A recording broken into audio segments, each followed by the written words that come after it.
Hi, Yinnies, and welcome to a Yin Yoga podcast. If you're new around here, welcome. If you are familiar, welcome back. Today's episode with my guest, which will be Addie deHilster, will be a little bit different. Addie has been on the podcast before.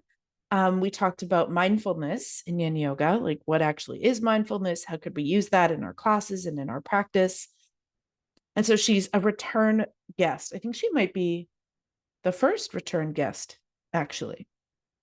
And during the course of getting to know Addie, I have learned that her and I have a very similar opinion on props and Yin Yoga.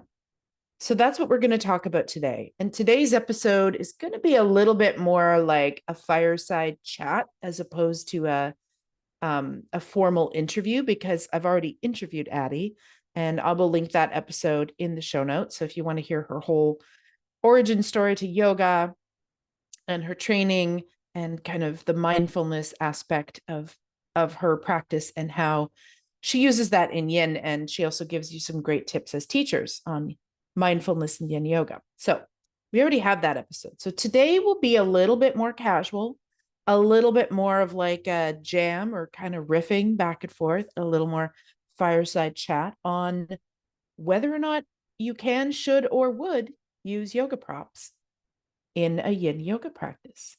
So she'll be joining us in a moment. But before we get there, dear listener, I just wanted to share a little podcast love with you. So this is by Bonnie F108. Amazing podcast. Thank you for this podcast. I am a true lover of all things Yin. My favorite to practice and my favorite to teach. My training is also based on the trainings of Paul Grilly. My instructor, I learned from him as well. And it's great to hear you speak of the practice from this mindset. All that being said, I so highly recommend this podcast to anyone. Thank you so much, Bonnie, for that feedback. My friends, if you are not new here, if you have listened to several episodes and you've been enjoying this podcast and you've been getting a benefit from this podcast, please, would you, if you have not already, first of all, make sure that you are subscribed or following in Spotify or Apple or wherever you do that. If you've already done that, would you please take a moment to leave a 5-star review? On Spotify, it's just stars. On Apple, you could do 5 stars or a written review. I would appreciate all of that.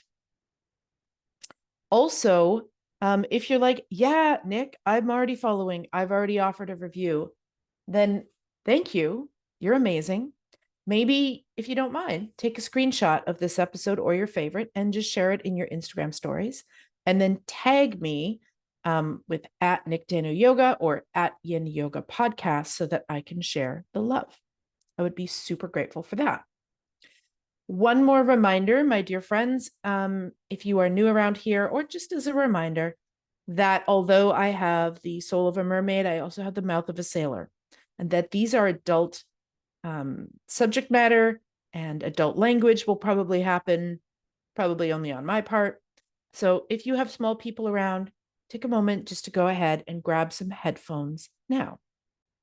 Okay, I'm going to read Addie's bio. And then the next time after this that you hear from me, I'll be with Addie.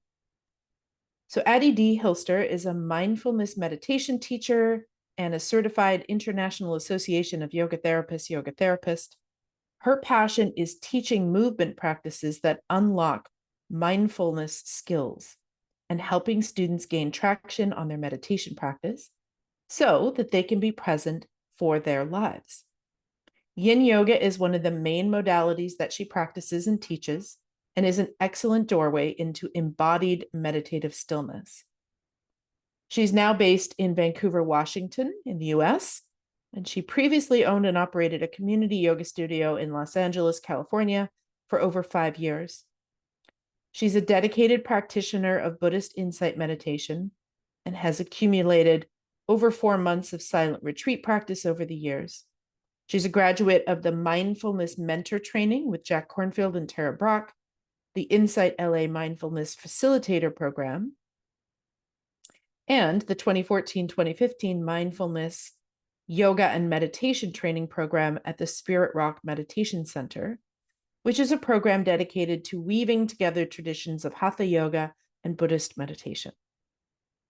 She studied Yin Yoga with Bernie Clark, Paul Grilly, and Sarah Powers, and she is currently participating in the Qigong teacher mentorship with Mimi Kyo-Deemer. I hope I said her name right. Addie is the founder of the Move to Meditate class library. She's the host of the Move to Meditate podcast, which I have been on as a guest. And she offers Yin Yoga teacher trainings with a mindful and therapeutic emphasis. So that's my friend Addie. And again, she's been on the podcast before. So if you want to hear her journey story to coming to yoga, how she found yin, all of that is in the former episode. Today's episode will be a little bit more of her and I riffing back and forth on whether or not we should use props in yin yoga. So the next time that you hear from me, I'll be with Addie. Hi, Addie. Hey, Nick. So great to hang out with you today. I know this is going to be so fun. I love these ideas of kind of having these more conversational episodes, these kind of what I call like fireside chats, or, tea at the table with your yoga friends. So I'm super stoked that we can let this interview just be kind of casual and free form. And this is like a Yin Yoga podcast after dark. Ooh, yeah. Like we stayed up late, chilling Totally. on the couch, and we're just chatting all things yin. Just riffing. So I'm the one who kind of sparked this invited this idea with you because just from knowing you, from me being on your podcast and you being on mine and us just connecting in the DMs and things like that, I know that you are as much of a fan of yoga props as I am. And so when I was thinking about doing an episode on props, I was like, well, I mean, I could do it solo, but it'd be way more fun to do it with somebody who's also prop obsessed. I think that that's a great idea too, because I have done at least one episode about that myself, and I've been talking about it for years. But it's great to have backup and another voice who's having that conversation with me, because I don't think this is quite as true as it used to be, but there were times when I would get a lot of pushback about the notion of props in yin yoga. So just having another teacher with me who's saying similar things and saying, yes, props are welcome in yin yoga. It makes it just less my solo voice where people might assume I'm just going rogue and putting all these blankets into their yin poses as if that's not part of the practice, right? Yes. Yeah, I haven't experienced it in person with teachers in my training, but I have seen it a lot in these Facebook groups where it's like, well, in yin, we don't use props. And I'm like, excuse me, seriously? Sorry, what? I don't think I've ever heard anyone say that other than in groups like that. Certainly Paul never said that. In fact, no. I mean, you go to one of his trainings and people are just pulling out all the cushy things and doing their thing, and they're using the props to make the poses their own. And he's never walking around going, do you really need that block? Do you really need that bolster? Like, I don't know where this. Yeah. Where do you think this idea comes from? Well, I guess two main things come to mind. And one is the basic problem of trying to define yin yoga, which is sometimes difficult to do in a short elevator speech. And what a lot of people default to is, well, it's kind of like restorative yoga, but ... And one of the things I think that's gotten mixed up in that is people think, well, restorative yoga is all about these props and the blankets and the bolsters and the pillows. And so yin yoga is not that. And you and I both know, and I know you've tried to clarify this many times, but yin, that is not the way that yin and restorative are different from one another. They are distinct styles, but it's not about the equipment, right? And then the other piece, I think, may have come from like some of the earlier books and things that came out with yin, and it wasn't depicted with a lot of Mm-hmm. props. It was Mm-hmm. depicted with the pictures being very simple, and not having access to maybe study in person with some of the leading teachers, people didn't realize that props like would be used and integrated, and until more and more detail and more information came along the way later. Mm-hmm. But I'm with you, because I was surprised when I first started hearing people say that props weren't part of yin, or pushing back. I did have people kind of do push back sometimes when I was leading trainings. Not as much now, but 5, 6 years ago, 7 years ago, it was a thing. Hmm. I was surprised because when I took my yin yoga training with Bernie Clark in like what would have been like 2011, um, I was pretty new out of my, I was a couple of years out of my 200 hour. And in my 200 hour, we did not really use a lot of props. I mean, they were around and they were okay, they were welcome, but we didn't really develop a lot of skill with them. And that yin training with Bernie is where I really first started getting introduced to skillfully using props. Interesting. So, like using them in different ways and in specific Mm-hmm. ways and with specific bodies. So, that totally didn't compute for me when people were like, props aren't part of yin yoga. I was like, excuse me, yin yoga is where I learned about props. So, Interesting. yeah, so weird, right? Yeah. I mean, for me, like I was already, because my first training was Iyengar based. So I was already a prop ninja long before I ever even heard the word yin. Um, and I think you're right. I was thinking about it too, and I was like, well, where did this idea come from? And I wonder if it was the fact that in the OG books, there's ne'er a prop in sight of yin books. But I would say though that if you look back at almost all of the yin of the yoga books in that Hmm. era, there's Except ne'er a for prop in sight except Iyengar. for Iyengar. So if it's not an Iyengar book or a restorative book, you just don't see props. And so people, I think, maybe have the assumption that props are only for those practices. Hmm. And then, so to me, this also hits on a bigger conversation, which I'll probably have on the pod at some point, about accessibility. Totally. So if you are a yin teacher and you understand skeletal variations and that we're not all one size fits all and we're not all the same, then how can you not use props to get people more comfortable in their shapes? Like it just is like, I mean, yes, sure, I could give that person another pose, but I could also just put a block under their knee and now they're comfortable and now they can do the pose. Like it to me, it just seems like if we were to say we don't use props in yin, then we're saying that only people with a huge range of motion in their skeleton and that are naturally flexible get to practice yin, 1,000%. which is Yeah. ridiculous. Yeah, there's something very ableist in saying we assume that you should be able to do this entire style of yoga with no prop support, Right. or else you can't do this style of yoga. Like, that's messed up. And I think also that is messed up. And I'm I not think into that. I'm not into that either. And I think also there's this idea, and I think it's changing now. I think with the younger teachers that are kind of coming up, or at least from what I have seen, it is. But one of the things I've noticed about a certain generation of teacher is that they have this idea that we use the prop until we can air quotes do the full pose, Oh boy. right? That the prop is just that. It's just a prop.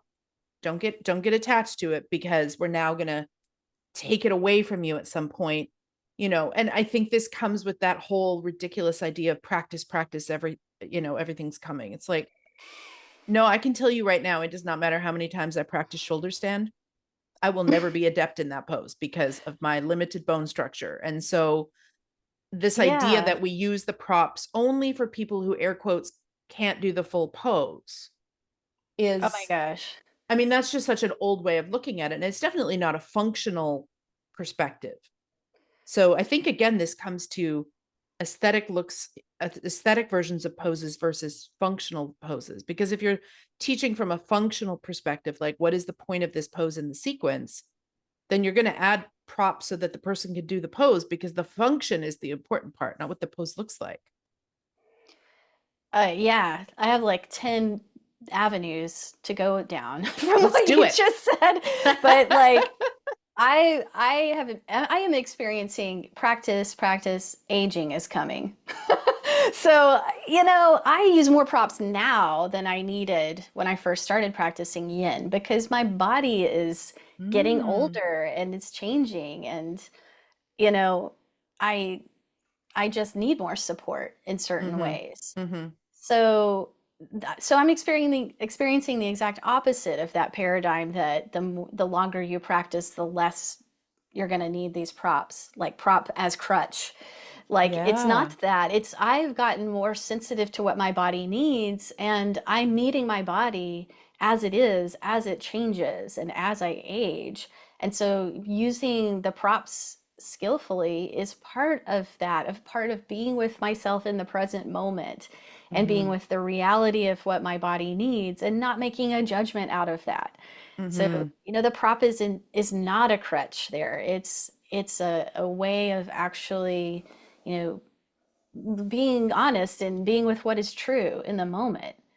So I think there's a lot of like these external reasons why we might resist using props, and we can talk too about internal reasons that people mm-hmm, resist using props because I think it can really go into some deep mm-hmm, places. mm-hmm. But that's one of the things that came up for me when you said that, that whole thing about using the props until you don't need them anymore. When is that? Right? Yeah. I would say, and I am definitely aging. I'm at the time of this recording, 51 now. I would say that actually hasn't been my experience, that I need more now that I'm aging. However, when I first started doing yoga, I was so tight. Like I was like ex bodybuilder, like could barely move things tight. So I would say I'm probably a little less reliant on props now, simply because the years of yoga has actually opened me a bit. But again, when it comes down to skeletal structure or injuries, even, like there are Totally. certain poses I will not do without a prop, because I know my back's going to hate me for days if I do. So part of it is accessibility. And again, you brought up this term of being ableist, of assuming that as a yoga professional that like everybody can just do these poses if they just keep practicing hard enough. That's a very young attitude, by the way, Totally. folks. This pushing, efforting, striving, competing, goal orientated, obsessed with what the pose looks like thing. That's not a yin thing. So there's that. I also, so I went and did my first teacher training with Paul. And, if you look at Paul's OG books, there's not a lot of like props, and there's not a lot of upper body stuff, even frankly, for that True. matter. And so then I went home after that first 100 hours and then started practicing things. And what I noticed in my own body as a former hairstylist and ex bodybuilder is that like I had so much tightness in like my neck, my trapezius, my shoulders, my rhomboids, my deltoids. Like this whole upper half of me was like tight. And I just kept longing for that yin feeling in Mm-hmm. those areas. And so I started taking what I knew from my Iyengar training, ways to do poses in a supported way with props and other shapes, and making them yin like. So, you know, um, we could say what would be eagle arms, I guess, in hatha. So it's like, oh, okay, well, this is really effective for me. What would happen if I did that for a longer duration of time in a Mm-hmm. yin way? And woo, wow, that was when, I just started experiencing so much transformation in my body. What would happen if I did like a supported version of fish, where I put a block under my head and one in my upper back, and I laid there over that for minutes at a time? And for anyone right now who's thinking, yeah, but then that's restorative. Oh, no, no, no. That is not restorative. Believe me, I'm feeling a ton of sensation and opening when I do fish pose on blocks. Right. So, Totally. and maybe I can direct folks to if they're like, I'm still confused about yin versus restorative, because it's kind of beyond the scope of this one. I have a whole episode on that. I'll Yeah, link it in the show notes. And I'm sure you've got content about restorative too that you can add. So for me, I started experimenting with the props mostly so I was using some of them with Paul in my yin practice, especially with hamstring stuff, because tight for me. And to just get more comfortable in the shapes when I was in training. But then when I came home and started thinking, how could I experience all of these benefits that I am from the waist down with yin in my upper half? And that's when I really started diving even more into using props. Um, and so now, even in my teacher training and in my own practice, there are poses that I include in my yin repertoire that you can't do without props, because the totally. prop is making the pose. It's making the shape. Mm-hmm. This is one of the things I have always appreciated about Paul Grilly and like the whole ethos of Yin Yoga, like for people who are really studied with the sort of originators of the style, is it's not very dogmatic. There are principles that are guiding principles, but it's also like a living body of work. Mm-hmm. Like it's open to continue evolving. So when he published that first book with that certain small repertoire of yin poses, he wasn't saying this is the definitive set of all yin poses ever. You Mm-hmm. know, he encouraged people like you and others to go off and like invent their own yin poses just using the principles that he outlined, and to experiment and use them as a way to get to know your own body and what it needs. So I love that. And I have always appreciated that about him, as Yeah. well as, to touch back on what you said about the functional approach. Because, like, that whole notion of use the props until you don't need them, like, no amount of stretching changes the shape of your joints. So if Mm-hmm. you have a hip joint that doesn't have much external rotation, you're always going to need that block underneath your knee in that hip opener pose. You're not going to like outgrow that or outstretch that somehow. So, that's just that whole piece on skeletal variation and working with the joints that we have. That is a huge contribution from Paul Mm-hmm. Grilly. And when you really understand that, you know, like, okay, I have three choices here, I guess. One is do the pose and suffer. Mm-hmm. Two is do a different pose, and three is add a prop and do this pose in a way that actually works for my body. Mm-hmm. Because And they're just, people, we can't do some things in a yin like way without that support. yeah. And there are people that are kind of just before our generation of teachers that are a little more older, a little more experienced than we are, that have done things like, oh, I don't have much external rotation in this hip, so I'll just keep pushing into it. I'll keep cramming into it. I'll just keep forcing into it. And they've got hip replacements now. So Yeah. that's not what we want, you know? Yeah, and it seems like there was a time in the yoga community where it was very hush hush to talk about Mm-hmm. injuries and things, and sort of an almost a magical belief system of like how yoga would heal the body, or pushing through pain was part of transcending your physical limitations in Right. some kind of spiritual way. And It's going to make you one with God or something. yeah, so I think we've gotten a little more grounded and realistic about some of that, and a lot more transparent about those conversations, which is a big, positive thing, with all bows to those teachers who had such dedication, Yeah. and But I mean, that's part of their learning journey too, right? totally we learn from Yeah. them. Yeah. And they learned from them. you know, Right. they learned at some point, oh, gee, maybe being forceful with my bone structure, probably not the smart way to practice. Right. Um, yeah. So I think, yes, I think you're right. I think it was maybe some of the OG books at the time. Bernie does have some props in his and in his videos. Hmm. I don't know, and I don't have it handy, but I don't remember, it's somewhere around here, Sarah's book having a lot of prop options either. She does in There's her a video little. though. In her She video, there's totally does. props. Yeah. Yeah, Yeah. she has a little, and I know she definitely mentioned using them, encouraged them, like in the Yeah. text of the book, because I Yeah. pointed it out to people when there was Nice. resistance. You're like, And even like, I remember once, like, I was on a retreat that Sarah Powers was teaching, and I was doing a pose, like I want to say maybe it was like butterfly, seated butterfly forward fold, and I had a block Mm-hmm. under my forehead. And she came around and kind of tapped me on the shoulder and handed me like a circled up a blanket and was like, try this, it'll be even softer. So you can Mm-hmm. melt into the pose instead of the hardness of that block that is giving you a subtle kind of, you know, Mm-hmm. Mm-hmm. feedback. So not only did she encourage me to use the prop, she refined the way Mm-hmm. I was using the prop, understanding that the prop could contribute to the yin-like softening that Mm-hmm. was needed in the pose.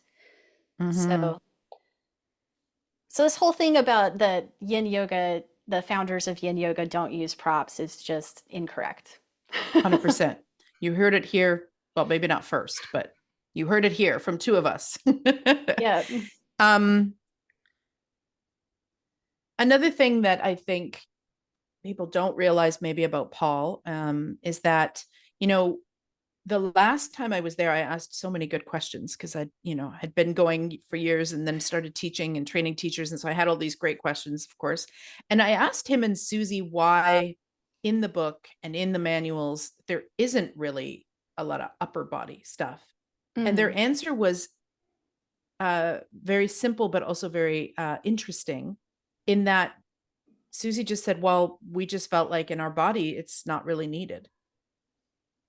And so, but if you think about this, these are long-term yogis who have been Mm-hmm. doing yoga for most of their life. They're not the average student that most of us have that's Yeah. hunched over a computer and has all of this like upper body tightness, right? Like I'm sure they do some computer work, but they've been mostly using their body, moving their body in healthy ways for their whole teaching career.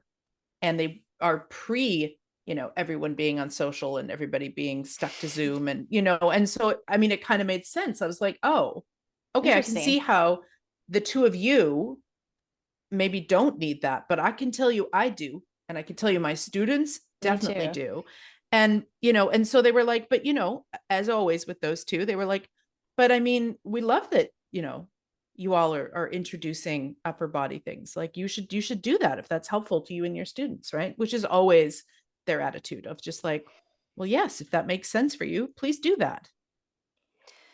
I think, yeah, and you made me think of like one other piece where I think maybe people have gotten tripped up is just like misunderstanding some of when I've heard Paul talking about the skeletal variation idea. Mm-hmm. Like, I remember being in a workshop one time where he was teaching this, and I think he was talking about swan pose, aka pigeon, in hatha yoga.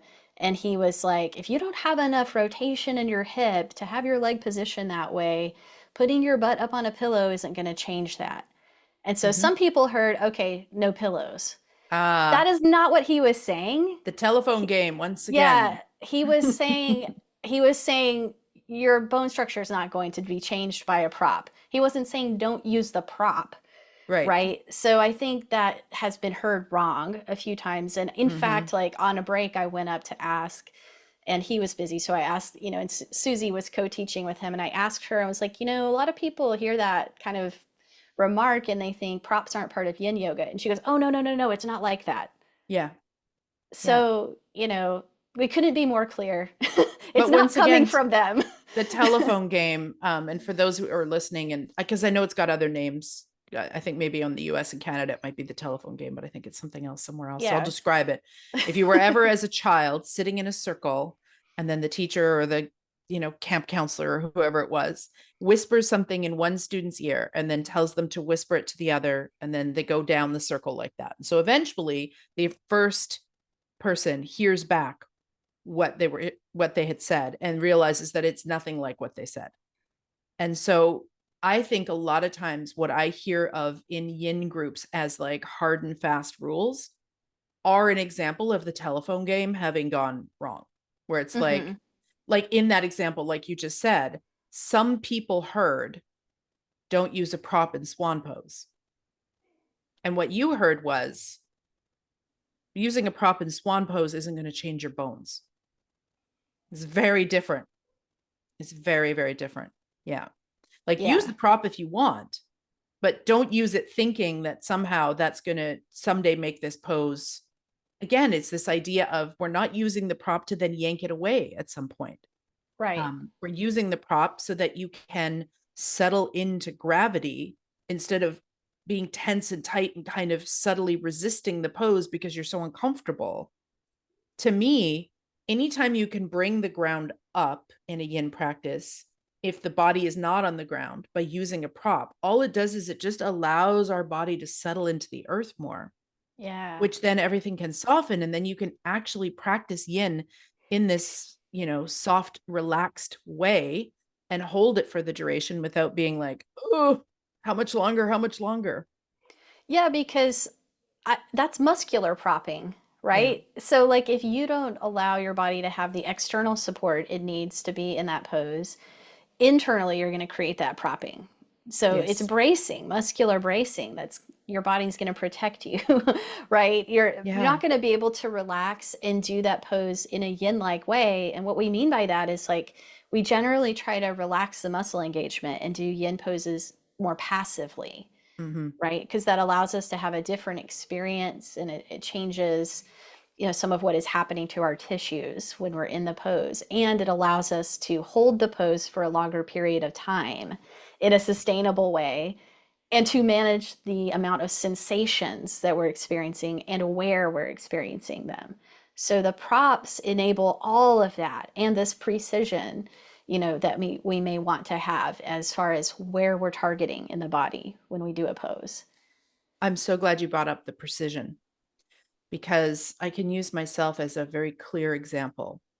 In one of my knees, well, I hyperextend in both of my knees. It's the only place that I have any of that. But in one of them, if I'm doing, let's just say half butterfly, and then I go to fold over my leg, I'm going to get such a strong pulling and discomfort behind my knee that I won't be able to continue to fold over it enough that I'll actually feel the stretch in my hamstring or Totally. in my spine or my back, which is the points, like the two ways you could maybe do. I mean, we could argue there's a million ways to do half butterfly, but I'll keep it simple and say you could As be in, doing it. that's like the forward fold, like Yeah. So if you're Janu doing like, Shirshasana. yeah, exactly. Okay, One leg got out it. straight, one leg Yeah. in bent, and you're folding over your front leg, Mm-hmm. the intention likely is to either target your hamstrings or maybe your spine if you're open enough in the hamstrings that you don't feel that. But Mm-hmm. in my body, all I get is a Back of really the knee. strong pain in the back of my knee. Yeah. So a very simple fix for that is I roll up a blanket and I stick it under the back of my knee. Now I can fold forward without that pain and actually get into my hamstring and my You spine. cheater. I know, right? And Just that kidding. that is not likely to ever change Right. because I mean I've been doing this for I don't know how many years and it's always that way on my right side. Yeah. And so why would I insist on removing the blanket, which allows me to actually do the shape and actually feel the intended areas of the pose Totally. and back off? Like, why would I back off, feel nothing in my hamstring and just sit up vertically and hang out there because I think I can't use a prop? That doesn't make any You're not sense going to to get me. anywhere with that. I'll just And be like, hanging out. similar example, like picture someone comes to your class and they're a dude who has tight hamstrings. I mean, there's women, there's all genders who have tight hamstrings, but I have had so many, Me too. men with tight hamstrings in my class. And sometimes they're the most prop resistant at first, unless they don't know anything about yoga and don't have all these preconceptions, which can be helpful. But so if it's like that person whose hamstrings are so tight that if they try to sit up in staff pose, like they're going to go into Mm-hmm. a forward fold, they can't even sit up where their legs are at a 90-degree angle to their torso. So they can't do a forward tilt of the pelvis from there at all. They can't do a forward fold from there. In fact, they're rounding and Mm-hmm. leaning back and struggling just to sit upright. So they're not going to get a hamstring stretch that way, period. They're just getting a 100%. hip flexor workout. They're getting an ab workout, right? And so, I can choose to put them up on a couple of blankets or maybe a bolster, put wind up a blanket to put underneath their knees and maybe help them start to get a little bit of that Mm-hmm. interior pelvic tilt.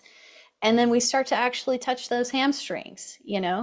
Or I might put them on their back and have them a little bit away from the wall and lean their heels up on the wall so their back can actually not be, so stressed by this, and they can, get that same shape at a different orientation to gravity and actually get a hamstring stretch, because it's not going to change for them. The problem isn't being addressed if we won't use props or won't use any tools to help shift them out of that pattern that they're stuck in. Totally. Yeah. I would actually say that from my experience, most people, even people that are maybe a bit more open in their hips or their hamstrings than kind of the visual that you were painting, are not able to sit up straight well and have their pelvis tip when they sit on the floor Without at least one blanket. without at least a blanket or a Totally. bolster. Or I would say that the majority of bodies that I see, Mm-hmm. and maybe yoga teachers might be saying, well, that's not my experience, but I would actually, unless you're teaching like super bendy folks, in which case, party on with yourself. But actually look at their pelvis, the angle of their pelvis, and how much lumbar curve they have when they're sitting on the floor. Because from my experience, most students do not have that little tip of the pelvis forward or any lumbar curve showing up when they're sitting flat on the floor. And so now you're asking them to round their spine forward when they can't even move their pelvis. Like it just, yeah, I'm That's with you the on that. foundation of a forward fold. So Right. that has to be addressed first before you can even think about anything else, right? Yeah. And Or it's then not going to work as intended. there's also, I think for me and in my own practice, and I see this with students. So for example, here's another example. If someone's got knee issues, they can't do dragon. Yeah, So which is like the lunge, right? right? Like they Yeah, can't do a low lunge with their knee on the ground. And so if right. you don't know about what I call baby dragon, some people call it lazy dragon, it's got a million names. I'll describe it for those who aren't clear. Laying on your back with either a block or a bolster under your sacrum, and then Yeah, hugging one knee in and extending your other leg out straight, I which call that upward facing dragon. yeah, like if you look at it, if you just took that shape and flipped it upside down, it's dragon, It's dragon. you know? But if you Mm-hmm. don't know that, or you don't allow for prop usage in your class, so what about that person who has a knee injury? Do they just not get to do that pose? Do you just tell them, oh, just take child's pose, which by the way is exactly the opposite action of what everyone else is doing? And so I just think that, when we can use props, we can make things accessible for people with injuries or tightness. And I guess that maybe the very flexible yoga teachers probably hear this and think that we're taking away the stretch. We're not taking away the stretch. We're actually Right, making the stretch possible for right. that body, right? That it's a no bueno otherwise. They don't get to participate. And so yeah, I think that one, or even if it's not an injury. So for example, I will choose in my own practice what I call, what did you call it? I call it baby dragon and you call it Upward facing dragon. upward facing dragon. Interesting. I've heard recline dragon, lazy dragon, It's tomato, bridge. tomato. It's Yeah. bridge pose crossed with knee to chest pose, Yeah, but it's totally. also like a lunge. So, Yeah. yeah. And so for my body, just because of the way I'm built, because I have a generous lumbar curve and a bit of a wonky knee. So if I do dragon, I actually find it not a good pose to access my hip flexors. I don't feel it Mm. unless I am coming into such a strong version that now I'm being tortured with my back knee and my arms and everything else. So And for it's not, me, it's using that yin, losing the yin spirit at that point. exactly, it doesn't feel like a yin pose to me because I have to do such a strange, contorted, deep version of it to feel anything that now I'm in a younger version of it. Whereas if I flip over and I put that bolster under my pelvis, it very subtly puts my pelvis into a little bit of a tilt, the Mm-hmm. opposite direction. And then when I hug my knee in, I'm like, oh, hey, hip flexors, nice Yeah. to meet you. So, and my partner's the opposite. He has like no lumbar curve, hardly like. And so for him, if he does my version, he doesn't feel anything in his hip flexors, but dragon is brilliant for him. So again, this comes down to teaching functionally, right? If we know that my intention of this shape is I want to access their hip flexors, if we allow props, it opens up doors to so many different body types. Yeah. And I think one of the things you have to get used to in learning to teach this way is that everyone in the room is not going to be doing the same thing. And that, at first, that sounds daunting. Like, this is going to be complicated if I've got 10 different versions of the pose going on. But it's not that bad, actually. In time, you get comfortable with that and you realize you don't necessarily have to go over and micromanage each person doing that. If you give a few skillful options, they'll choose for themselves, and students learn pretty quickly like what works for them if they're encouraged to experiment like that. They learn pretty quickly, and like, in fact, my students got so creative. Like, they made up prop combinations I never would have thought of and taught me things that I ended up teaching others and putting into trainings, because I'm like, I never thought of tilting the bolster like that. Brilliant. Me too. So I think we underestimate our students sometimes and think we've got to just do it all ourselves and we've got to know everything as the teacher. But I think it's more like we just have to create the right container and the right environment for people to do their own practice collectively. And it's okay if we're doing different versions of things and there's not one right way to do that pose. And I think that sometimes I actually did see this recently from a new teacher who's feeling, I saw her in one of the Facebook groups. She's feeling a bit overwhelmed, I think, as a new yin teacher, like, how do I show the pose well enough so that they understand what we're doing, and then talk them through all the different variations, and then like not eat up the whole class time. And the way I do it is, other than one pose, maybe I give 2 variations. It's like, you could do this, you could use this and this. And then I pause and I see where everyone's at. Yeah. And then if I need to add more, I add more as the people that are doing good are settling in. Then I say, if this still isn't working for you, you could try this or this, but I'm doing it while they're in the shape. So Totally. I think sometimes teachers think that they have to do the full show and tell before, like a whole full pose breakdown. before they even get the students in. And sometimes, No. for me, sometimes that is a bit useful. If it's a newer student and it's a pose where they're going to go lay down, I'll say, just hang on a second, let me show you a couple options. But usually anyone who's got experience is already in the pose before I finished my first option, and like you said, I have had so many students do versions of poses that I never would have thought of. Like, in a million years, I never would have been like, I just look at it and I'm like, wow, that's really cool. Like, it wouldn't have worked for my body, but now, like you said, I get to add that to my repertoire of like, here's another option. And so I think maybe the reason but maybe both of us were confused we're confused by this whole no props thing, is partially based on our training, because we've both trained with these yin teachers, and that there's never been a statement ever that you can't use a prop. So I really don't know where it comes from, unless that people saying that are literally basing it on the books. That's the only thing I can think of, because if you've trained with any of these teachers, there's no anti-prop sentiment there. I know of a colleague, I've heard her share this story. Dr. Karina Smith, if you're listening to this, shout out.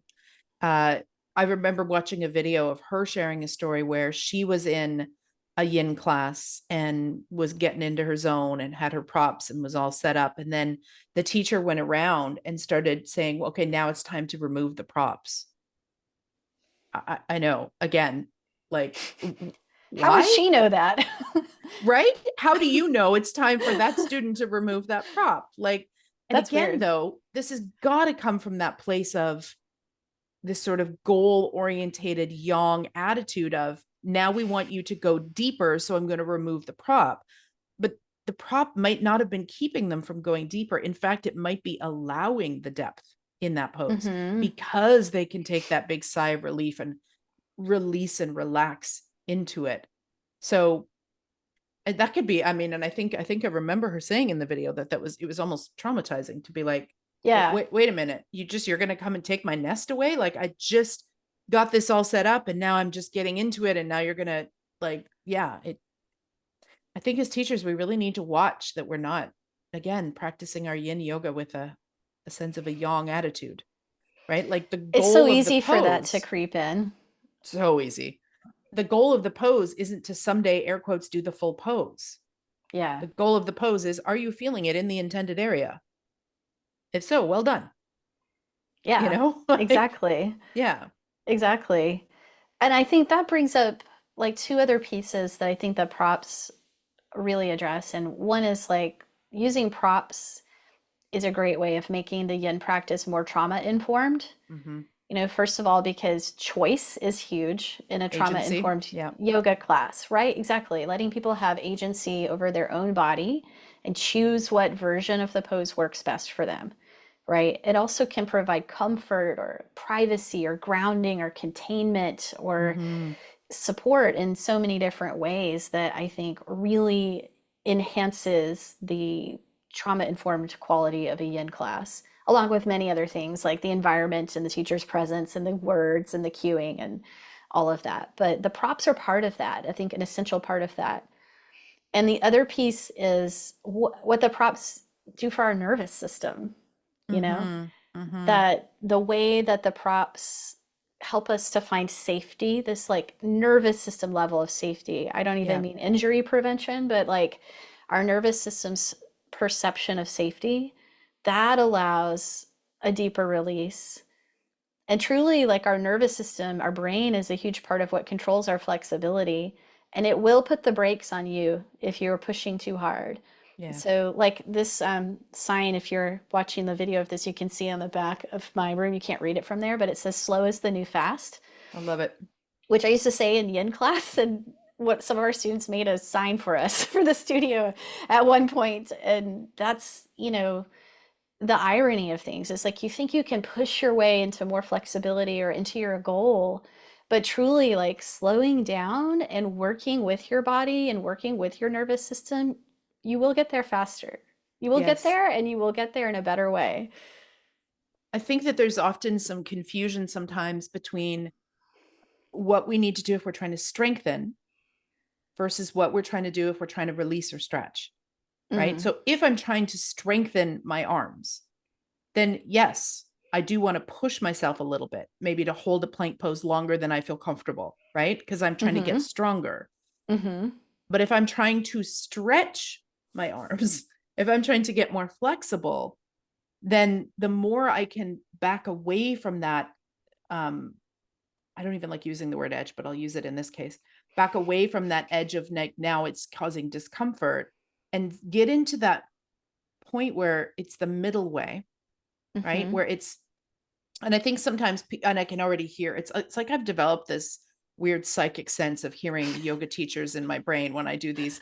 I can already hear some yoga teachers thinking that all of this prop talk is making these poses easier and restorative. And Not again, necessarily. if you do not understand the difference clearly between yin and restorative, we will put links in the show notes to resources for you.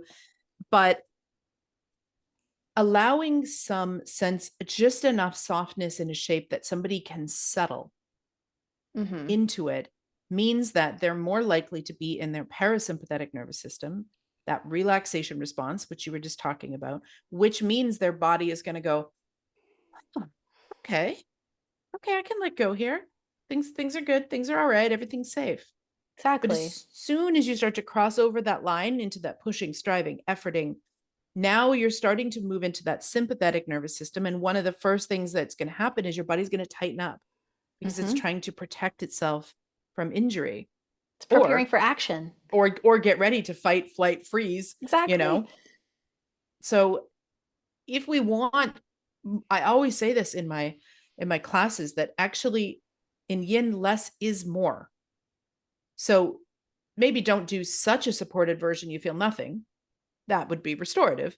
Right. But also don't push yourself so much that you're grimacing and you're holding your breath and your mind is racing, because those are all signs that you've switched over out of this parasympathetic relaxation aspect of your nervous system. Mm-hmm. And, I often joke too, I'm like, it's not as sexy and flashy, but like, can we talk about the middle way here? Can we talk about Yeah, moderation, or what I think Bernie calls like the Goldilocks principle, right? Not too exactly. much, Just not too right. little. Yeah, There's a just sweet right. spot. Yeah. Exactly. Exactly. And that also brings me to this whole piece about like managing sensations, because this Mm-hmm. is one of the distinctions with yin and restorative. Like restorative is very not sensation seeking. Mm-hmm. It's a very mild, if any, stretch. It's more just like restfully opening the body, this beautiful, juicy way that I also love. But yin, we allow more sensation. That doesn't mean that it needs to go to 100 out of 10 on the intensity scale, right? That's not what we're going for. We're going for, a 4 out of 10 on the intensity scale, or something in that zone where, yeah, we can feel that we are inviting some change in the body, but in this really sweet and gradual and friendly way that we can sustain over that 3, 4, 5, 6 minutes that we're going to be in the pose, right? So if we go to that like nuclear level of sensation all the time, we're probably going more towards dysregulating the nervous system, and it's going to become our sole entire focus. So we're not going to get some of those more rich like emotional benefits, or the Mm-hmm. mindfulness practices, or even feeling the subtle energy flows of the pose, right? We're not going to get all of that if our attention has to fully just be on this super strong sensation that we're gravitating towards in every Mm-hmm. pose. Does that make Yeah, sense? totally. You can't practice interoception if you're struggling. Right. Like, you can't go in and be like, what's going on in my body right now? How is my mind? What are my emotions doing? If you're like, I can barely hold myself up, Yeah, Yeah, exactly. yeah, yeah. Huh. And So then the prop, also I use a bunch, I have a bunch of shapes that I use that you can't even do without props. Like supported fish, a supported heart bed. Um, a backbend on a bolster, yeah, right? heart bed. Requires a That's bolster. yeah, exactly. And I will say, and now this might get me some eggs thrown at me in the yin community, but that Uh-oh. if I have I know, you ready for it? If I have a choice in my class between getting someone to do a heart bed, so sitting in front of a bolster, laying their spine on the bolster, opening their arms out to whatever degree is comfortable for them. Mm-hmm. If I have a choice between that and Sphinx pose in my sequence, Mm-hmm. I'm going to take heart bed all day, every day. And here's why. You are still getting that sweet little lumbar compression that you're getting in Sphinx, Yeah. but you get to multitask. Depending on where your arms are placed, you might also be lifting your ribs gently away from your waist. You're spreading your ribs. You're opening the heart and the chest and the front of the shoulders, depending on where your arms are placed. That's just the front body. And then on the back body, all of that tight muscles and fascia are reshaping themselves around that bolster shape. So it's a multitasker. Whereas Sphinx is pretty much lumbar for most people. And then also Mm-hmm. trying to get comfortable on their arms and find the version that works for them. So if I want to pose in my sequence where I want something for their lumbar, I want to support that lumbar curve, I want a little gentle compression in their lumbar, I can get that in so many other ways with so many other poses that also have other extra benefits, especially for those that, sit at a desk and round forward all the time. I just Yeah. think it's a far bigger service to my students to give them heart bed or maybe supported fish, on blocks. And they're still going to get all of those benefits of that sweet back bend, but they're getting all the bonuses as well. Yeah, it's like four for the price of one. Totally. Yes. I I always say to my agree. yeah, I always say to my Yeah. students, if you have time for one yin yoga pose a day, get thyself a bolster and do heart bed every day. If you just have 5 minutes a day, that's It's a plenty. great choice. Yeah. I agree. And I do like Sphinx, and I do choose it sometimes because I think sometimes it's beneficial to like be on our front side, like be Mm-hmm, prone mm-hmm. on the belly. But I agree. Like there's a restfulness of laying back on the bolster. And I love to teach reclining butterfly, like that Supta Baddha Yes. Konasana. And I Mm-hmm. know for sure there's people who've seen that in my yin class and gone, oh, this is restorative class. Because it's kind of like the quintessential restorative pose too. But that doesn't Yeah. mean it's not also a yin pose, right? That's like Yeah. saying warrior two is an Iyengar pose. It can't be an Ashtanga pose. Like Right. ridiculous. Ridiculous. So Ridiculous. it's Ridiculous. both. It's both. And if you were to look at it as far as like the meridians you're addressing, like most of them, right? In reclining butterfly, because you've If you got do like reclining butterfly, you're getting, I think, pretty much all of them. pretty much all of them, like all of the ones for the inner leg, All of the all ones of on the the inner arm, totally up the front of the torso, you're on getting the back. bladder in the back, It's a Okay, you're multitasker. maybe not getting a lot of gallbladder meridian on the sides, but you're Little getting, bit because of the bolster spreading your ribs and lifting your ribs away from your pelvis. So, see, I and hadn't even especially, thought of that. if you bring your arms up overhead. You could. Yeah. Yeah. So, yeah, It's the great meridian multitasker. exactly. We have to be efficient these days, right? Like we We don't all do. have an hour and a half to do a yin class. If we have time to do one pose, right? Like you might Yeah. want to be strategic and pick That's the one one that I usually tell addresses a people. lot. It's like, if you have Yeah. 5 minutes a day, and everyone has 5 minutes a day, you might have to scroll less or watch one less Netflix show, but like everybody's got 5 minutes, So I'm like, this is the one, to start your practice. Yeah, I guess, and again, I can just hear that teachers are probably thinking, well, then, how do I know as the teacher if the student is doing a restorative version or a yin version? Well, you don't unless you ask them. And Because what might be restorative and super gentle for me, especially as someone with like a gifted lumbar curve, right? Like mhm. what might be super restorative and easy for me where I don't feel any stretch, for even someone like my partner who has less lumbar curve would be an active back bend, even if he's on props. So you might not know unless you ask them. And this is why you just communicate with them. If Yeah. you're looking at your student and you think they're in a version that's, I'm going to do air quotes here, too propped, where it's burgeoning on restorative and it's no longer yin, ask them what they're feeling and where. Yeah. And if they're like, oh, I'm feeling a stretch here, I'm feeling compression here, then they're not doing restorative yoga. Yeah, you might be surprised what they're feeling.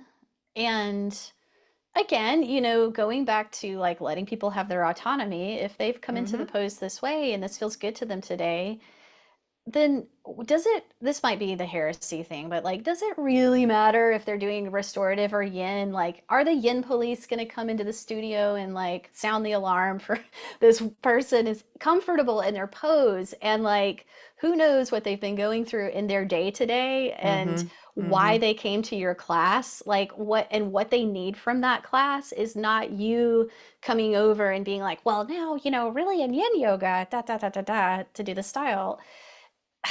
Really? This comes from both of us being yoga therapists, having Yeah. trauma training. I often say that I have lots of students that will show up for my class. They'll get into heart bed. They don't leave the whole class. They get in, they stay, they fall asleep. Maybe eventually they roll over. I have zero problem with people doing their own thing Yeah.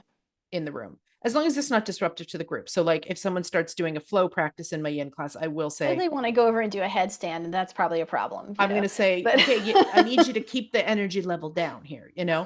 Um, but otherwise, yeah, if they're not disrupting the group and they're choosing to do different poses or different variations or hang out in some longer or come out earlier, God forbid, I'm fine with all of that. Now, I do usually, if people keep coming out early repetitively, especially if they're newer to yin, I'll usually touch on like, are you coming in? I won't say it to them specifically, but to the group, you know, hmm make sure that you're not actually coming in too deep. If you yeah, keep feeling like in every single pose, I need to come out early, like, of course, we don't want you injuring yourself. Please listen to your body. But if it's happening in every pose, it's probably that you're doing a version that's too strong. And you're starting with too much. could you do less and allow yourself to kind of settle? Um, but yeah, Yeah. I'm so glad that we did this. Me too. I And know maybe people we, don't like to hear that when I'm like, does it matter if it's yin or restorative? Really? Really? And yeah, I know like they don't like to hear that because like we are trying, I understand like the desire to have some fidelity to the style or the lineage or to be respectful of like what you yeah. were taught and to try to like have some container around that. And if the class is advertised as yin, it should be yin class. Like I totally agree with that, but only to the point I will not interfere with a student's autonomy in order Yes. to enforce that, you know? Yeah. We're not policing them. Yeah, exactly. I mean, I think that part is on the teacher and the choices you make in how you teach the class and what you offer in the class and what the foundation is for those decisions and the principles that it's based on. That's what makes it a yin class, not policing like the props that the students are using. And then I would also, just to go even deeper with that, I would challenge a teacher who feels that way to ask yourself, why did you become a yoga teacher?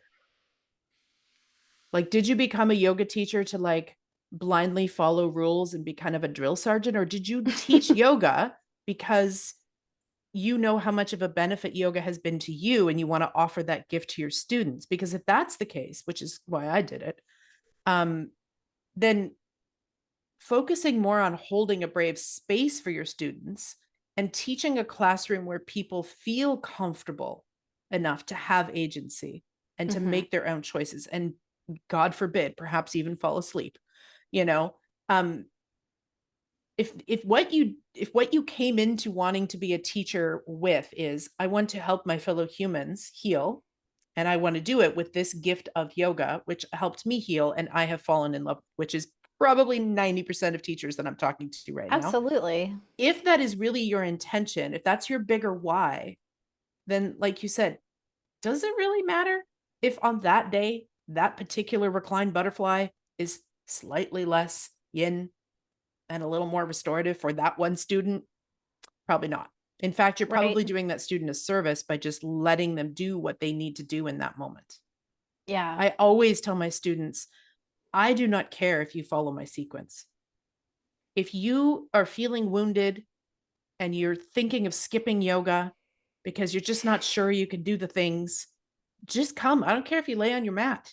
Like, just come. If you want to come, Be be in in the the space. community, be in the space, take the time out of your schedule for yourself. And I do not care what that looks like. I don't care if that's dragon or a nap. Really, I don't. It's up to you. I I love would, that. I think it would be cool. Let's just maybe start sharing some final thoughts. And then I have a question that I want to ask you. I have a couple more questions for Yes. you Oh, okay, too. good. Let's do them. So why don't you shoot with some questions? Well, okay. There's kind of two topics I want to hit before we stop. And Yeah. one is um, when you choose, when you get to kind of the end point of usefulness of props, and instead you just decide, let me teach this person an alternate pose instead. Like Mm. maybe we could talk about that decision Mm-hmm, point a mm-hmm, little. And mm-hmm, the other thing I would want to talk about is like some of the internal reasons that students may resist using mm, props and where mm-hmm. that comes from. Ooh, good stuff. Yeah. Juicy. What do you want to talk about first? Let's do the first one first because I think it's a little simpler. Yeah, it's a little more straightforward, right? Yeah. So when do I decide, okay, do I just keep propping and propping and propping this person or I just give them something else? Yeah. Pretty quick, actually, I give them something else. Like I'll Yeah. give them a couple prop options. And if it's just not a fit for their body, if I'm teaching this from a functional perspective, then the point of the pose is to get this area of their body. That's more important than what pose they're doing it in. Exactly. And so here's a common example that I'm sure all teachers have had. Someone's in sleeping swan, aka pigeon, they get knee pain. Mm-hmm. Okay, yeah, I can come and like move your knee a little more to the center. How does that feel? Okay, now let's try putting some support under your hip. How does that feel? What if you stay up on your hands and you don't fold forward? How does that feel? Okay, now my 5 minutes are done in the Yeah. pose. When I could have just said, you know what, this is not the most knee friendly pose. Let's get you to flip on your back and I'll show you a different version. Exactly. Like, wouldn't that just make way more sense? I'm not attached to what I'm doing is trying to get them to feel something in their hip and butt area. Yep. What shape they're in while they do it, I care There's like not. 4 or 5 ways to do that. It doesn't have to be swan. A gazillion ways, right? Yeah. Um, and depending on, like, so for example, in my most recent teacher training, I had one student who doesn't have a lot of internal rotation. I won't say her name, but when she hears this, she'll know I'm talking about her. She doesn't have a lot of internal rotation in her hips. And so if she does deer as a hip opener, so front leg at Mm-hmm. 90 degrees, Mm-hmm. Like back leg pinwheel. tuck Yeah. back. Yeah. If she does that pose, all she feels is discomfort in her back hip. And she actually can't even get comfortable there. So, I said, well, does it make a difference if you put a block? And she's like, a little bit, but not much. And I'm like, well, if the point of that pose is the front leg, then why do I need to keep someone in deer? Why don't I just say, well, try swan or lay Stretch on your that back back? leg out. Yeah. Yeah, lay on your back or do Totally. square or shoelace or, the multitude of other shapes. So I don't take very long. I'll give Yeah. maybe a couple quick, what about this? What about this? And that's if they're just not comfortable, I might pull it out a little longer. If they're in like pain, like if someone's Oh, yes, experiencing knee pain, immediately. it's like, Yeah. no, we don't need to Mm-hmm. do that. We don't play that way. I would also Agreed. like to, since I'm using that example, point out that again, teachers will assume that flipping on your back and doing what some people call figure four, eye of the needle, thread the needle, dead pigeon, dead swan. I've heard it called a million things. I call it Never heard that keyhole, one. but I'll just Oh, say I like that. that kind of figure four shape There's so one, many because names. most people will have an idea. Yeah. When you give someone that option instead of sleeping swan for their knee, don't assume that that's a air quotes easier, gentle, or less strong hip opener.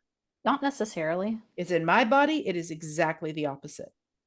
So once again, if I get into pigeon, aka swan, I have a really good amount of external rotation. I'm very open in my hips. So the position I have to crank myself into to feel that, now I'm uncomfortable. Now I'm pulling all the bolsters and the things and I'm still fidgety and I can't quite settle. But as soon as you flip me on my back and I can do it that way, now I can hold onto my leg for a while. And if that eases up, Mm-hmm. I can just baby cradle my leg, or I can use like a Put it on a wall, wall. Yep. right? And now I actually get that sweet, deep release in the hips that other people are getting in swan in a way that I'm comfortable. And so it's actually a stronger pose for me. So I just wanted to point that out again, because I think teachers always think that these alternatives, air quotes, for those of you who can't see me, that we're doing are to make things easier. No, it's just another pose. It's another Yeah. variation. It's not better or less than in any way. And I agree 100% with everything you said. And I would add, like, when I see that we're adding so many props and now the pose is getting really cumbersome or unstable, it's better to go to, like I have made up versions of dragon pose where I make a ramp with a bolster and I do the lunge over that. I rarely teach that in a public class because, like, just to like make that work for everybody, it is very complicated and it Mm-hmm. involves like a whole lot of props. That's not Mm-hmm. that practical. So it would be make much more sense to do the baby dragon, right? Like, Mm-hmm. That might be a fun thing to do if you were teaching a teacher training, yeah, to give that's them when I prop do it. options or a To be workshop or like, something. But in let's the build a average blanket class, fort, you know? yeah. Yeah. In the average Yeah. class, it's like, no, ain't nobody got time for that. No, it takes too long and it could be unstable. Mm-hmm. And the other piece is like when the student starts to feel like everyone's watching because the teacher's spending five Yeah. minutes with me and I'm kind of embarrassed, I'm getting frustrated, Plus, I and just missed out on the 5 minute hold because I'm I not didn't. having the experience anymore, Yeah, right? So it's better to just give them that alternate pose. Yeah. totally. And like, for example, one this would come up with a lot is like saddle pose, which Oh, yeah. I don't Oh, teach that saddle. often in Me a public neither, for the class because same there's reason, just, probably. yeah, because it takes like a pile of props to make that work for most general population human beings, Hmm. right? And there If are I some that it still will never work for because of their knees. Exactly, Yeah. because of their knees. And so like if I'm going to teach that, if I have the determination, like I want to teach this today, before we even try to go into that, when we do our little couple of warm-ups, our little kind of cat cows and things we're doing not to warm the tissues, but to get into the body a little bit and to sort of start to feel the body and to give my teacher's eyes the chance to Mm-hmm. see some bodies moving before they commit to these long yin holds. Mm, I'm going to have them go into child's pose for a moment or two so I can look around and see the ankles and knees. yes. So I will Good know plan. who doesn't have the ankle flexibility, who isn't able to bend their knees that deep, because Mm-hmm. that part of the body is in Mm-hmm. basically the same shape without as much, weight and gravity. And so I'll know who's going to really struggle if I try to teach saddle. And if I'm like, oh, it's 8 out of 10 people, we are not doing that pose today, right? What's your favorite alternative for that area then? Yeah. And I love talking about this because I find like when I teach this, this is the thing people have trouble with is like figuring out what is the alternate Mm-hmm. pose. Mm-hmm. It's not child's pose. That was my test pose, Yes. right? It needs to be a pose. So if the point of saddle, which is like Supta Virasana, right? It's when Mm-hmm. you're kneeling and you're laying back. The point of that is to stretch your quads and your hip flexors and maybe a little bit up through the belly, right? Yeah, maybe a little lumbar compression. Maybe a Yeah. little lumbar compression, right? What other pose can you get that in? That's the question you ask yourself, right? So that could be what I call cattail pose. I think Mm-hmm. Bernie Clark calls it cat pulling its tail, and I just shortened that to cattail. Paul calls it Um, cattail too. Cattail. So that's Mm-hmm. a great quad stretch that's far more accessible for a lot of people. Mm-hmm. Or if they can't comfortably bend their knee that deep and hold their knee there, I would go to baby dragon, Mm. because that's not exactly the same, but it's a straight leg pose that could give you some good quad stretch and some Mm-hmm. of that hip flexor stretch and front body opening. So those would My probably favorite be is to my, get them in Sphinx and then use a strap to pull their legs ooh, to like hook their ankles. And then I they have to can think use the about that strap one. on either side of, so their arms are in Sphinx, but they've got the strap in their hands. It's looped I've around never their tried feet. that. And then they Fun. can decide how tightly they're bringing their feet in. So, and there's no Cool. pressure on their knee. And then they can decide, okay, does this feel good for my knee? And you can do that with both legs or individually. Oh, you Um, know what I have done similar to that is like yang pose of Dhanurasana, bow mhm, pose. mhm, yeah. Yeah, yeah, where you're holding the strap and your feet are in it and you're kind of like lifting up. Yeah. So This they're would be just, without the lifting up. yeah. So for teachers who are trying to visualize this, you just get them to lay on their belly like they would do Sphinx. And you might have to Yeah. help them with their strap because it is a little hard to lasso your own feet. So you get them in Sphinx and you get them to just bend their knees even to 90 degrees, which is safe for Mm-hmm. most people. And then you put a strap around their ankles and you hand one end of the strap to them in their hands. And now Yeah. they get to decide how far in they're bringing their feet towards their bum. So you're Love still it. getting that little compression in the low back and you're still getting the quad stretch, but in a way that they have total control over how And they much they don't have sensation. their full body's weight bearing Yes. down on those joints. Yeah. That makes a big difference. My other favorite is I teach a pose called mermaid, which is laying sideline over a bolster in your waist. And Okay. sometimes I'll get people to hold their head up in their hand, sort of like they're laying on their side as a teenager watching TV, and then reach for their top leg with their hands. So it's sort of like cattail, but there's no Uh-huh. twisting. It's like Yeah. direct sideline. And I'll get them to do that for a while and then release the leg and continue into the side bend of mermaid. It's the other one that I'll sometimes do. But I mean, saddle See, is my we nemesis had like 4 or 5 options there. right there. Yeah. Yeah. Because Yeah. honestly, saddle is like I might do that in my own personal practice, but it's not that practical for teaching a group of the from the general public because Yeah. it's just difficult. For me, saddle's difficult because, and I have a different version of saddle, but it would require way too much explanation. So we'll skip that. But um, for me, saddle's difficult personally because not my knees, but because of my feet. So I Yeah. have a really high arch and a really high instep. And so my Yeah. bones of my feet are just like digging into the floor. Now I Ooh. am lucky that I am an internal rotator. So if I put a little block under my bum, I can just turn my feet out. But most people can't do that. Right. And there are options with like rolling up a blanket to make space in the front of your ankle. But again, Mm-hmm. by the time you noodle around with all that, for this poor student, It's everyone 12 else has like minutes. been there. Everyone else is completing their pose and they haven't got in. So I'll usually try one thing and then I'm just going to give them a different pose. If I am going to teach that, and the way I would teach it in teacher training is I start from the most propped, and we all Always. start Yes. on a blanket under our shins, a blanket rolled under our ankles, Mm-hmm. a bolster ramp behind us, and we start like stage one, lean back to your hands. How are you Mm-hmm. doing? Possible stage, you can stay in stage one, but possible stage two, lean back to that bolster ramp. How are Mm-hmm. you doing? You can stay here, or you could take one of the blocks away, go one stage lower, Mm-hmm. one stage lower, one stage lower. And most people get off the exits Yes. along the way, and It's maybe one choose or your two own people. adventure. Exactly. Yeah. So, you Another know, one for some people with knee stuff is you could, if your blanket isn't too thick, you can also put it behind your knee pits yeah, as people bend back. And that sometimes creates some space in the knee joint and takes some of the pain out. But again, I do all of this stuff in my teacher training. I'm not going to do all of this in my 75-minute drop in class. Like, good God, no. I'll just yeah, say, hey, flip on your side or flip on your belly, and I'm going to give you a strap. You know, yeah, it's so much easier. Um, yeah. so yeah, that's how I'd answer that question. Kind of like one prop alternative, and then I'm going to move them into something else. Yeah, for I'm sure. glad we are talking about this because, like, once you realize like what you can do with props, it's really cool, but it can get kind of overcomplicated, Yeah. and you don't want to just be like building blanket forts with Yes. everybody every class, like, and making it about the props and making it super super complicated, because that's really, I don't think that's what people need.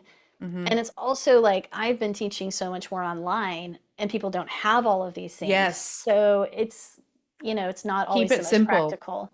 Yeah, Yeah. because if you want to encourage them to practice at home and they know that it took 4 blocks and 2 bolsters for them to get into that pose, whereas Mm-hmm. if I just say, grab your bathrobe tie, Yeah. it's so much easier, Just loop that around practical. your feet and hold that. Yeah. It's like we're saying use the props, but we're not saying make your life very complicated Yeah. and Yeah. We don't need a that whole wheelbarrow full of props for each pose. Yeah. exactly. And not all yin poses require a prop. Like you don't For have some to bodies. insert Yeah. props where they're not needed. It's just, Totally. I wanted to touch on what you just said about starting with the most propped version. So this is something I also do. And I shifted my way of teaching that. I don't even know how many years ago now, when I started really focusing on being accessible. hmm And the other reason I did that is because I generally taught a lot of people that weren't flexible. And so if I taught like the strongest version first, then no matter what I said after that about you could use this block, you could do this block, people were pushing and white knuckling it and struggling to try to do the air quotes fuller version, deeper Yeah, version, flexible version of the pose. Whereas when I start with the simplest version and then add on from there, I'll notice that most people stop in the simple to moderate range. Very exactly. few people are going to continue on. I agree. And I think that when we always start with this full expression of the pose or whatever, Mm-hmm. we're setting up a hierarchy Yes. where here's the A plus version, and then some of you might not be able to do that. So here's the like B minus version, here's the D plus version, Mm-hmm. So when we're working with props, like we really have to be conscious of like eliminating that hierarchy and leveling the playing field. So these aren't like, here's the idealized version of the pose. This is just the template. This is the basic version. This is the Yes. archetype of the pose, whatever you want to call that, that's more neutral. And here's another variation, and here's another idea, and here's another option, Mm-hmm. right? So they're all equal. Yes, because the point is the function, Yeah, not what it looks like. Yes. Back to functional exactly. again. Exactly. What was the second question? Yeah, I think that actually kind of segues us to it. It's like, let's talk about some of the internal reasons, some of the Mm, conditioning that we bring with us that can make us resistant to using props. And I can start on that. Like, I think as a we've teacher or named, as a student or both? well, maybe in both, but I'm Okay. thinking of the students in particular. But like, that fear of like being embarrassed or being not doing it as well as others, and like that comparing mind that can come Mm-hmm. up, Mm-hmm. like that's part of it. But I think there's also, well, there's two more I kind of want to name. The whole like, I have to be doing the most to get the benefit of Mm-hmm. this. Mm-hmm. I have to be working hard to Yeah. benefit.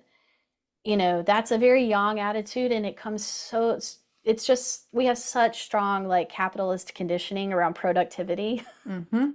that we even bring into a space like our yoga practice. This is a good place to peel that layer, peel those layers back a little bit. And the other one is like how hard it is for many of us to ask for or receive help Mm-hmm. or support or to admit we might need some help. Mm-hmm.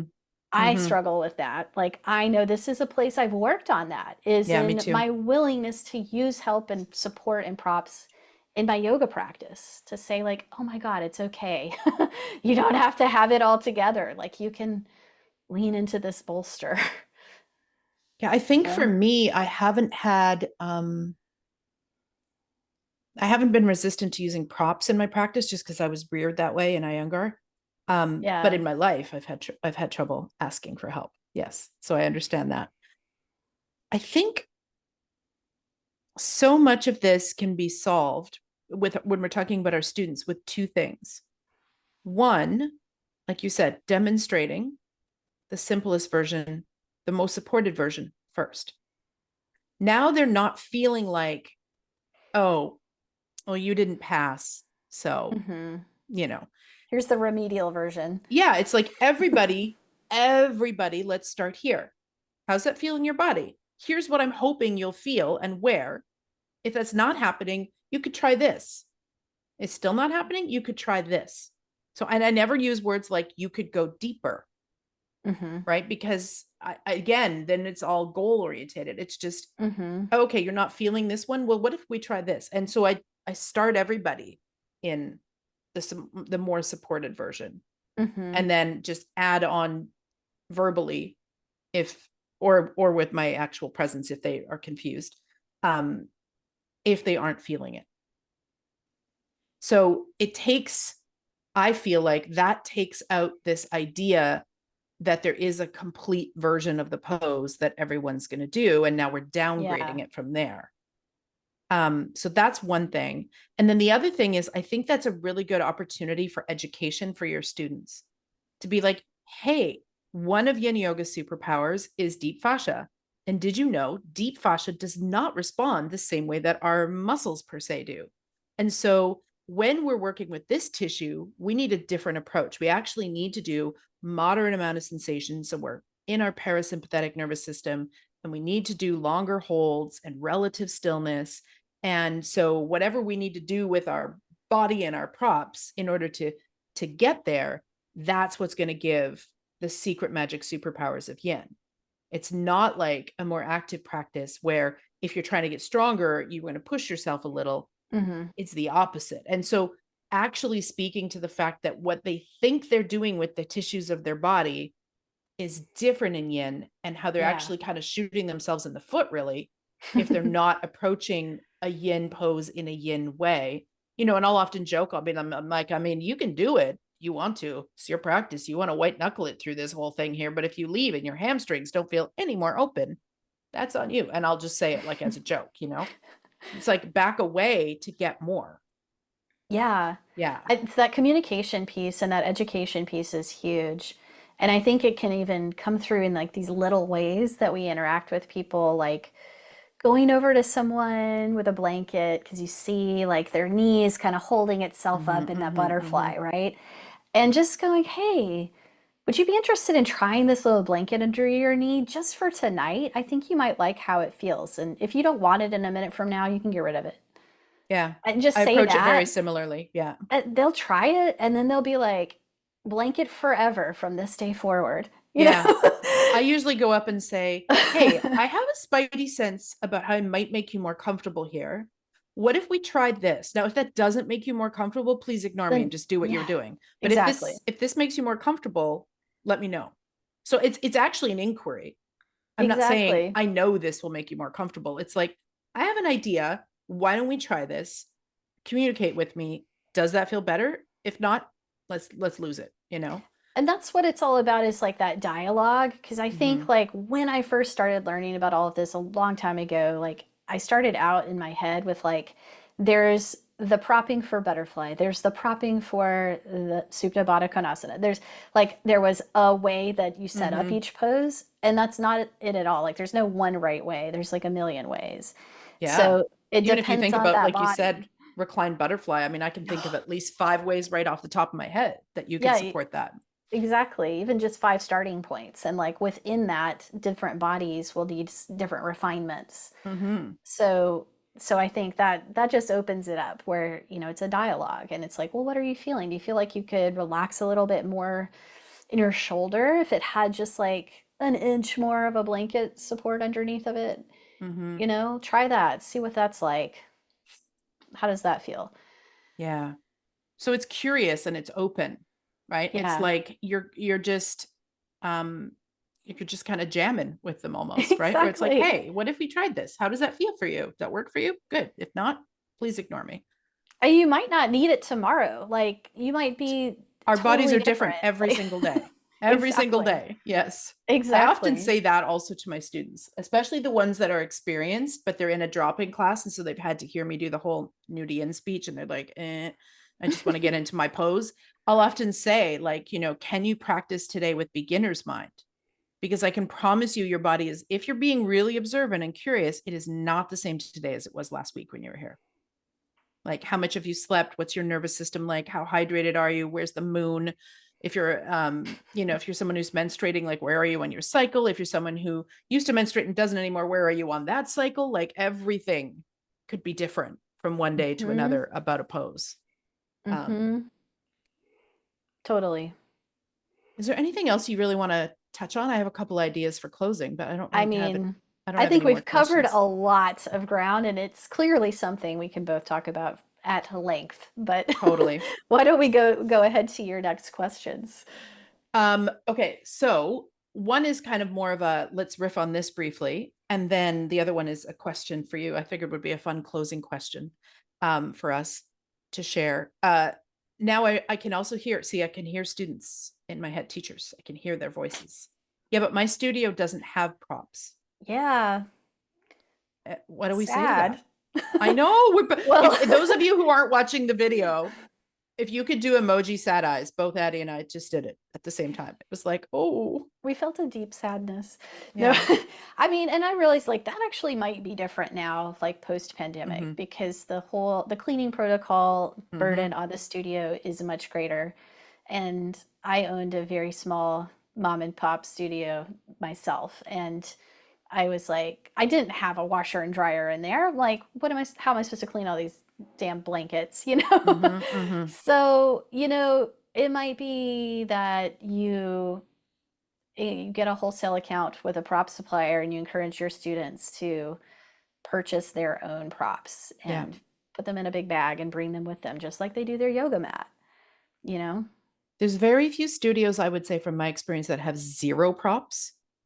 Yeah. Even I used to even be the yin to the yang at an Ashtanga studio that I was teaching at, and they still had some. They So still had even at in that, least probably they blocks and straps, right? they even had bolsters and blankets, but that's because they Wow. did offer a restorative class for like moon days and stuff. But Mm-hmm. um, even in like the hot studios that I've seen, they usually have blocks and a strap. Yeah. And if it's a hot studio, they've also got towels. You can use the towels. Towels are great in place of, like, they're not going to be as much as a blanket or a bolster, but they're better than nothing. And Totally. so, yeah, if you're a teacher listening to this and you're like, yeah, but my studio doesn't have props, well, yes, the range of poses that you can choose from will be smaller, and your ability to make these things as accessible for as many bodies will be smaller. Yeah. That is just facts. What you do with that information, that's up to you. Maybe you do order a few things and you ask this, like, maybe you take it on yourself to Mm-hmm. invest in some props and you put them in a Rubbermaid thing and you say to the studio, can I just hide these under the Can I desk store and these here? pull them out? Or maybe if Yeah. you drive and they're in the back of your car anyway, no problem. I don't drive, but so that's a problem for me. But if you drive to your class, I mean, there's nothing wrong with having a little. kit in your car that The you could students will bring. help you unload your car and bring them in. And Yeah. Or, say to the students, like, as most students can afford a strap in a couple blocks. That's pretty yeah, cheap everywhere. yeah. Bolsters and blankets and things, that starts to get a little bit more pricey and a little bit less convenient, They but can bring a towel from home. they Like, can I bring a think towel from home, or the towels I studio might recommend have often. towels. Totally. So I just wanted to Yeah. mention that because I could hear that somebody is going to be saying, but Oh my studio no. doesn't have props. And Totally. and Well, yes, that's do they have sad. walls? Because Walls. hopefully Yes. they're not glass, that's a Yeah. problem. But, Walls are great props. walls are a great prop. And also in a pinch, if the floor is clean enough, or if you have extra mats, roll up a yoga mat. Yes. Roll up the yoga Yeah, mat can be like the bolster behind your back in heart bed. It could be totally. the rolled blanket under your knees. I have a whole class in my class library that's like yin with just a mat, and it's a rolled up yoga mat, Oh, like as the prop. what a great video for you to do. Wonderful. Pandemic era one, because I was like, people are at Yes. home trying to practice and they don't have any I did props. a whole video of don't have blocks. Here's what you can swap it with. Don't have a Totally. strap. Here's what you could use. Don't have a bolster. Use this instead. I made a whole video on that too. Yeah. For the same Yeah, reason. totally. I had people using empty Tupperwares, Mhm. Tupperware containers as Cans blocks of at home. tomatoes make a great block. If you're doing like a triangle and you need a little boost from the floor. Yeah, Yeah. Yeah. books, Books. Yeah. whatever you've got. Yeah. And you start with what you have, and then students can invest as their budget allows. Like I had students that didn't buy a bolster until they'd been Zooming with me for over 2 years. And then Yeah, finally I emailed out, by the way, y'all, I have a discount code. If that's awesome. it's like, and that's another thing you could do as a teacher is reach out to your favorite one and say, hey, do Yeah, you have a code that you like, an affiliate code? Not so much exactly. that like I get paid for it, although I do now. I just finally realized that was even a thing. But I'll, even when I send out that email to my students, I'll say, here's my affiliate code. If you use this one in the same discount, I'll get a kickback. Here's a non-affiliate code. Yeah, they Keep the can same choose, discount but code. Yeah, they they choose, want to right? support you, but you want to be Yeah. clear about But it. I want to So, be transparent because yeah. affiliate marketing feels a bit odd to me still. But so yeah, Yeah. that was something I just wanted to touch on because I know I'm going to have somebody thinking, yeah, but my studio only has straps, or my studio only has blocks. And so, yes, don't forget about a wall.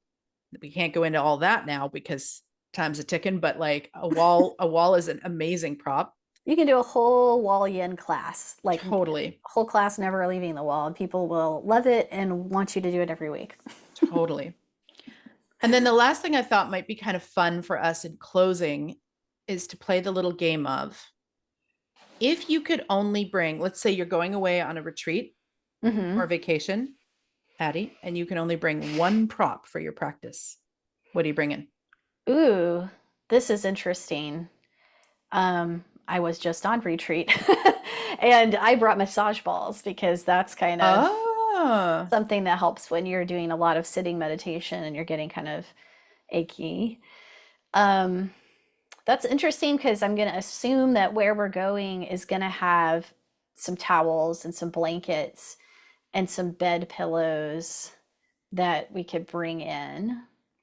And you can do yin without a mat. Like mm-hmm. I'm not gonna bring my mat if that's the only choice. So I might bring a strap. Like that packs easily, can roll it Mm-hmm. up, put it in the suitcase. But That you might can be an bring easy whatever one one. you want. You've got the room in your luggage. It's just you could only Okay. bring one.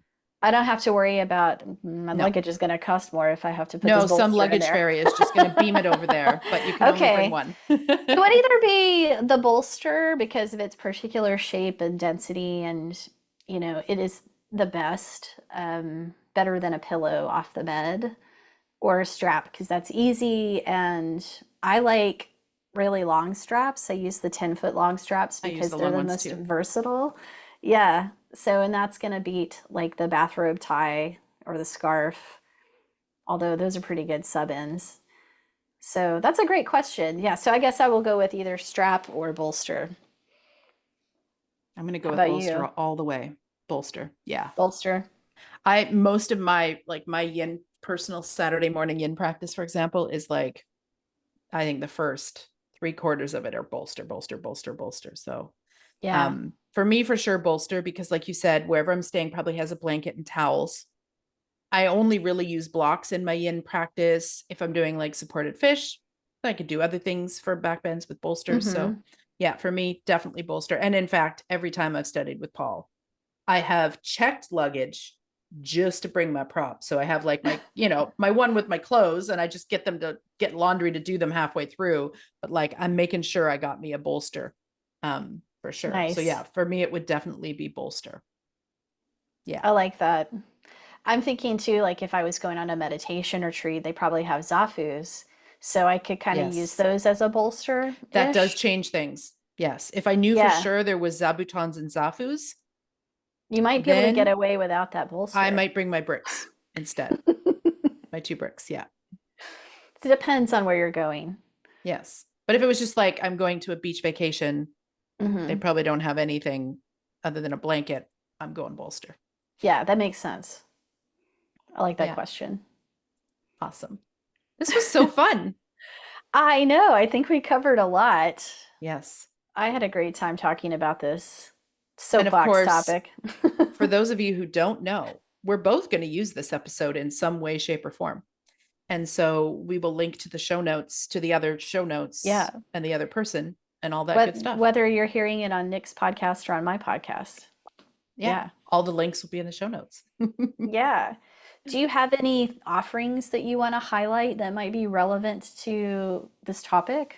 Oh, look how smart you are, being business minded.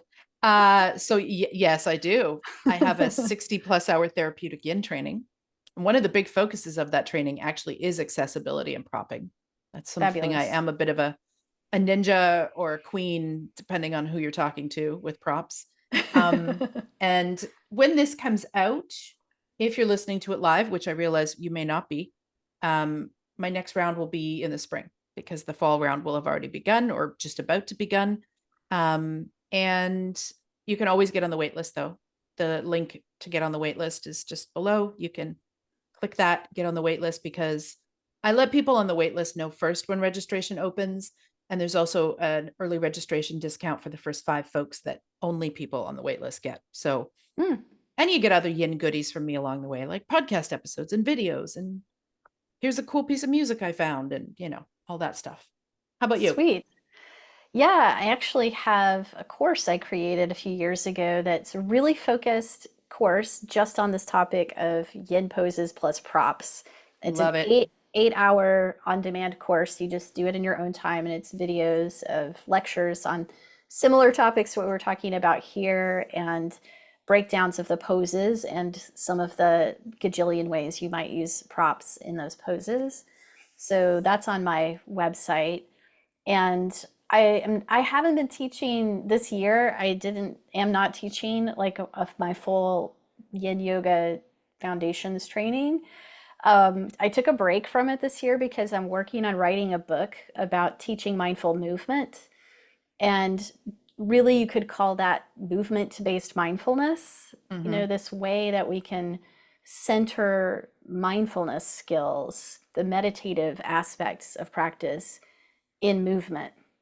So I'll just throw that out there for any yoga teachers who are listening who are interested in making that the mindfulness aspect of their teaching stronger. Hopefully my book will be coming out when I finish it, but I also have a training around this. So the book is kind of the training manual for the training that I've been teaching for a few years, and that one starts up again in October. So And so if you are listening to this on my podcast, a Yin Yoga podcast, I will have a link. I will get a link from you for that video that you were talking yeah, about, the the props course. one, and then also to your next training. Cool. And I will do the same link to your full, you have like a comprehensive yin yoga Yeah, it's like training. it's about a 60 hours with me, and then probably about another 20-ish, 25, depending on the person by the time you do like homework stuff. So Yeah, yeah, totally. Perfect. cool. Yes. So many good resources. So many good resources. Thank you so much for doing this. This was so fun to just like have this be a little more informal and kind of like a jam session. My Um, pleasure. Thanks for coming up with the idea for this and asking me to do it. awesome. And we'll do our proper goodbyes in a moment when I stop the recording, but For those of you listening or watching, bye for now. Thanks so much for listening.